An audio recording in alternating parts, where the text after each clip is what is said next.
Okay, hello everyone. Here I want to provide a tutorial on how to add site to bookmark in Google Chrome on an Android device. Okay, let's go to the tutorial.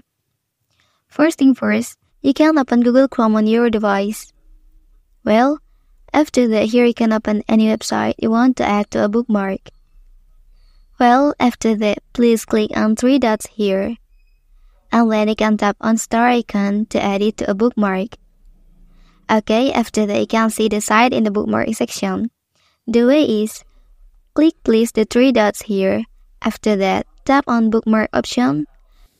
And then you can select mobile bookmark.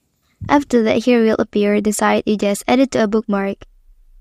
Well, that's the tutorial on how to add site to a bookmark in Google Chrome on an Android device. If you are helped by this video, don't forget to like and subscribe to get other information from this channel. Thank you.